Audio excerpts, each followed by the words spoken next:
funny how things turn out. Back end of this training program, video vlog, whatever we want to call it, had its little plan at the beginning. It's now ended up being my 74th marathon distance. Feeling pretty good. Ankle's not too painful. All in all, pretty good run. Answered some of the questions that have been niggling me. Time to move on. 7 weeks tomorrow. Focus on the big picture. Carry on with the training. Carry on with what I'm eating and drinking, or not what I'm eating and drinking. And happy days.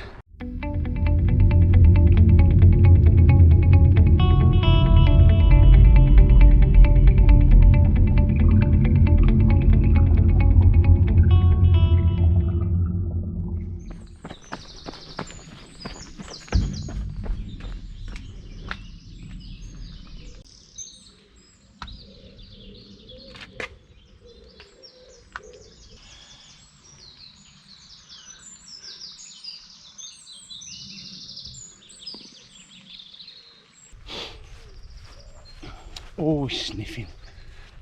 Back on another little bit of an adventure. This is the right way.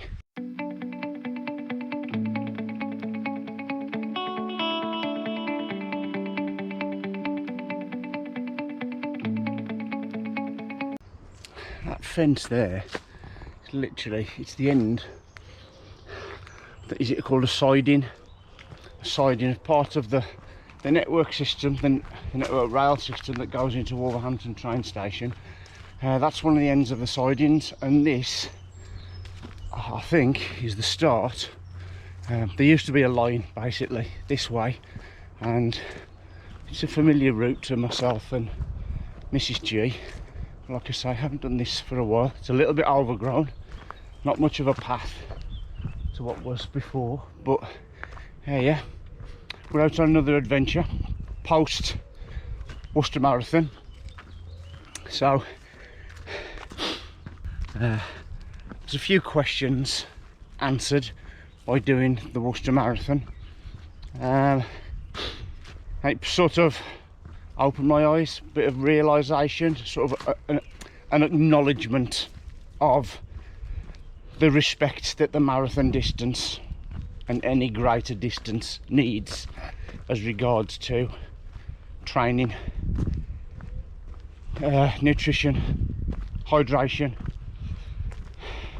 preparation basically.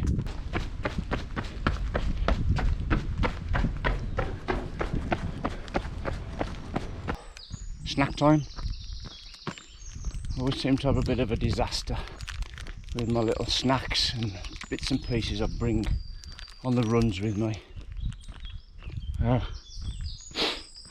The infamous story was I wrapped some Jaffa cakes up in tin foil once. Really hot day, 22 mile in. Basically, the jelly had melted, the chocolate had melted, the crumbs were everywhere. I just had a soggy, gooey mess inside some tin foil. I was literally dying of starvation and some form of nutrition. I did my best to lick the inside of the tin foil just to get something on board. Today, after I'd put the snack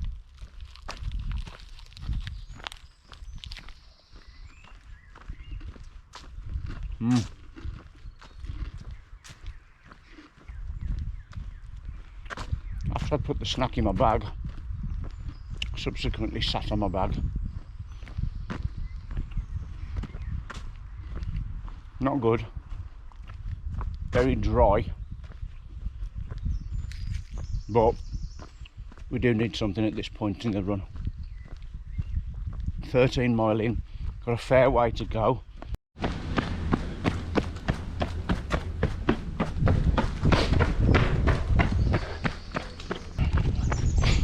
Now these questions that need answering, or the questions that were raised during and post Worcester Marathon, which was 12 days ago now, 11 days ago. Seems to have recovered quite well, but I wasn't too good as we finished, and soon realised that I was suffering from dehydration and a possible bit of sunstroke, heat stroke, whatever you want to call it. Came over quite sick, lightheaded. Took me 2 or 3 hours, having a little bit to eat, plenty of fluids, just to sort of get back on track. And it was a good couple of days before I felt okay. I didn't really do anything different pre-Worcester than I have been doing for the sort of the last 6 months.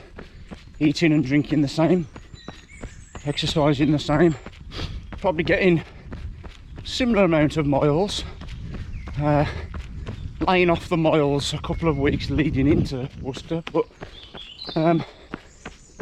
so nothing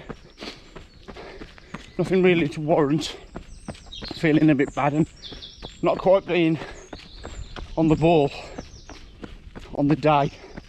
I'd got a plan in mind, hadn't got any time in mind really, but it wasn't a very comfortable marathon, and I do put it down to inexperience. Well, I've got plenty of experience, but not putting that experience to good, and sort of not doing what I preach, what I profess. It's all right me telling, it's all right me sort of advising or giving my pearls of wisdom to others, and especially members of the running club, if I don't sort of adhere to them and basically practice what I preach.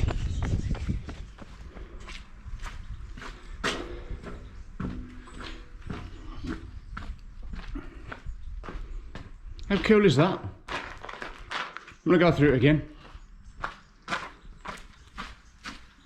It's literally like something from bag end. So me being me, and those who have followed this craziness over the last 20 years, family and close friends, will know that I'm sort of an all or nothing guy. I don't do things by halves. Haven't really got a balanced diet, a balanced drinking habit, a balanced sort of lifestyle. It's either all or nothing, and that goes for everything. It's not just the running. It's, if I want to do something, I'll sort of go ahead and do it, but it's all in, it's 100%, and vice versa. If I'm having an off few days, an off few weeks or whatever, literally grind to a halt. There's no sort of middle ground, no grey area. It's black or it's white. The route has just come jammed up. Ordinarily,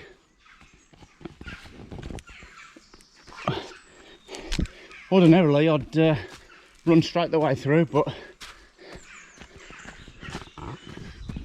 as I've got road trainers on today, I don't really want to.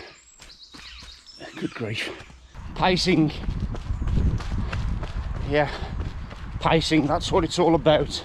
That's what it will be about for the 100 miles. Relating back to Worcester again, went off far too quick.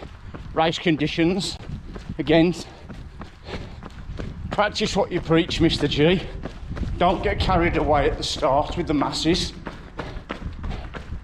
Don't think you can race or run everything to a time when the inevitable goal is trying to complete 100 miles in 24 hours. Can't be running off at 7.5 minute miling. So today, and for the remaining, excuse me, and the remaining 7 weeks, the long miles have got to be, they've got to be around 9 minutes, 9.5 minutes.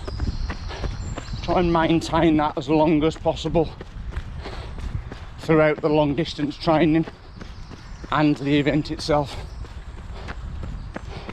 Give myself a half decent chance at least.